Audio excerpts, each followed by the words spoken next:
어떻게 하다 보니까 그런 부모 밑에서 컸는데 사회에 나와서 뭘 어떻게 회사 들어갔더니 아주 그냥 못된 상사를 만난 겁니다. 그래서 하는 것마다 못한다고 야단 맞고 뭐 하는 것마다 쫑코 받고 이러다 보니까 기가 죽고 이제 그러다 보면 이제 이런 성향이 나올 수도 있거든요. 근데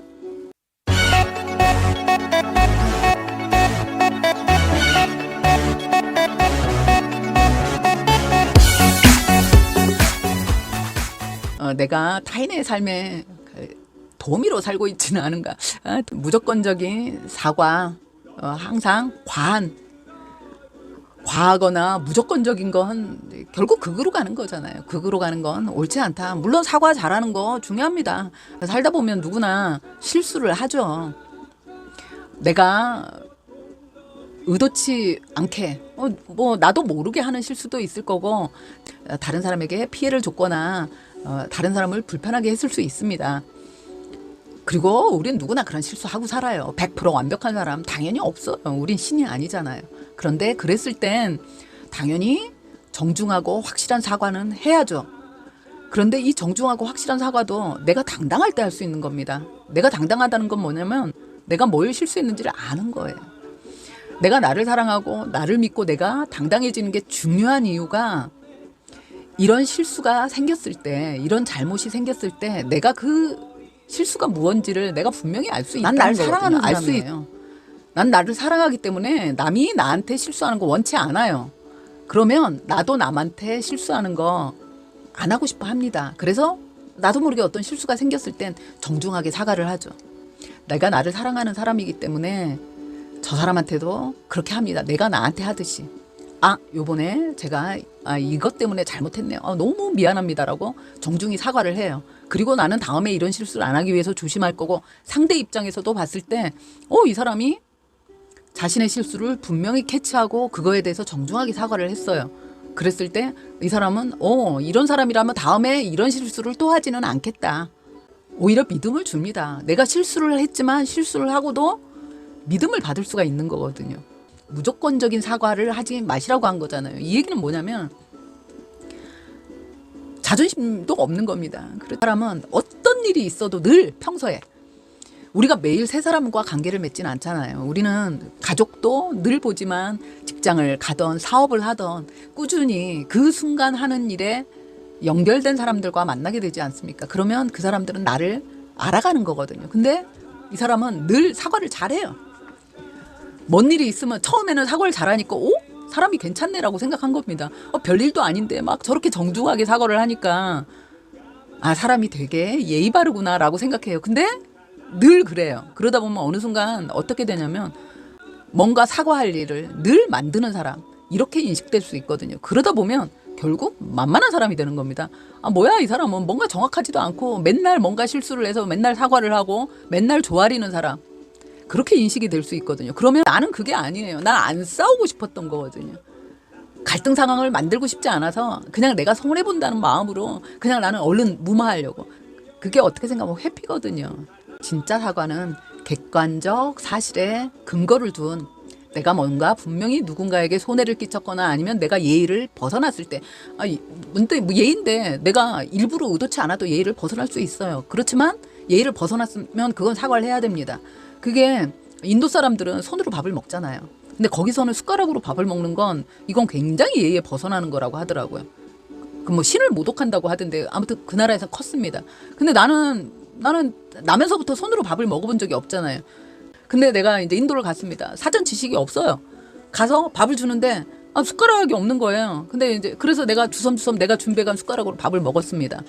먹었을 때 난리가 난 거예요. 근데 나는 그때까지도 난 이해를 못하죠. 근데 숟가락으로 밥을 먹었는데 저 사람들이 나를 막 죄인 취급하고 해요. 근데 나중에 얘기를 설명을 듣습니다. 이 나라 문화는 이렇고 그걸 아는 순간 내가 그렇지. 만약에 그렇다면 내가 잘못한 건 맞잖아요. 로마에 갔으면 로마법을 따라야 되는데 인도에 가서 인도법을 안 따른 거니까 그럴 땐 내가 사과를 할 수가 있죠. 그건 기분 좋게 하지 않습니까? 내가 이 다름을 분명히 알기 때문에. 마찬가지예요. 나랑 다른 사람들도 우리는 다 각자 다른 별이에요. 그랬을 때 분명하게 내가 이렇게 할 땐 내가 부끄러운 게 아닙니다. 내가 쫄아서 하는 것도 아니에요. 정중하되 이건 내가 자존심이 상할 일도 아닌 거거든요. 몰라서 실수한 거니까. 이건 내가 다음엔 조심하겠다는, 다음엔 이 규칙을 지켜드리겠습니다라는 약속이거든요. 약속과 같은 사과를 하는 거기 때문에 이게 아닌 그저 아무 때나 뭔 일이 있기만 하면 그냥 이걸 해결하는 게 귀찮은 거예요. 갈등이 생기고 문제가 생기는 게 겁부터 나는 거예요. 그래서 이제 사과로 무마를 하는 거죠. 아유 잘못했어요. 아유 미안합니다. 결국은 자기의 가치를 떨어뜨리는 거기 때문에 이런 건 조심합시다. 조심하고 이제 자꾸 이렇게 되면 사람들은 또 너구나. 네가 그렇지 뭐 이러면서 결국은 자기 자체를, 자기 존재 자체를 너무 값어치 없는 비참한 사람으로 만들 수 있으니까 이런 건 조심합시다. 나 오늘부터 행복해야 되겠어. 그랬을 때 이런 걸 안 하면, 이런 걸 안 하는 건 뭐냐면요, 이게 나를 사랑하는 방법인 겁니다. 내가 나를 안 죽이는 거예요. 내가 잘못도 안 했는데 왜 사과를 합니까? 왜 사과부터 해요? 할 이유가 없는 거거든요. 내가 정말 잘못한 일에 대해서는 정확한 팩트에 근거해서 사과를 하고 다음에 잘하겠다고, 그 실수를 두 번 안 하는 게 맞습니다. 그런데 그냥 뭐 이 관계가 좀 껄끄러워질까 봐, 아니면 지금 모임이 좀 시끄러워질까 봐, 그냥 내가 잘못해, 내가 잘못한 거니까 이해해달라고. 이해는 잘못한 사람이 책임을 져야지 무슨 이해를 받습니까?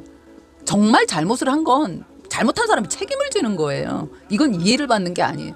이해를 받는다는 건 결국 구걸받는 거거든요.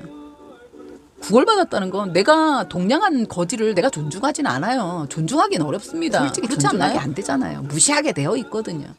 결국 이제 이런 것들이 내가 스스로 나를 무시받는 사람으로, 무시당하는 사람으로 만들 수 있기 때문에, 우리는 타인을 존중하고 배려하면서 그렇게 함께 협력해서 사는 겁니다. 그런데 분명한 건 배려하고 존중하고 협력을 하고 살아요. 사는데 제일 중요한 건 납니다. 내가 행복해야 되고 내가 나를 사랑해야 돼요. 내가 남을 배려하고 존중하는 건 나도 배려받고 존중받기 위해서예요.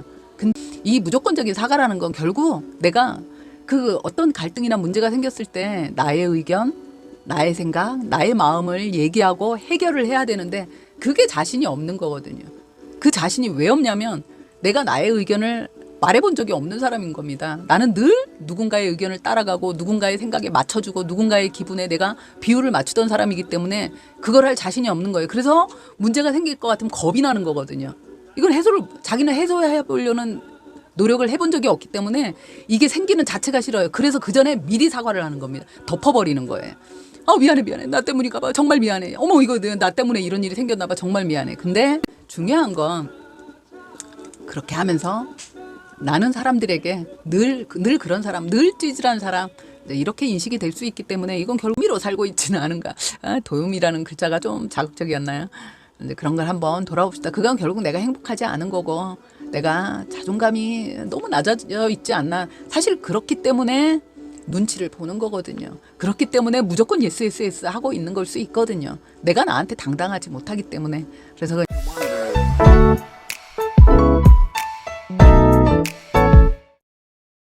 구독과 좋아요는 무료입니다. 그리고 저에게는 큰 힘이 됩니다.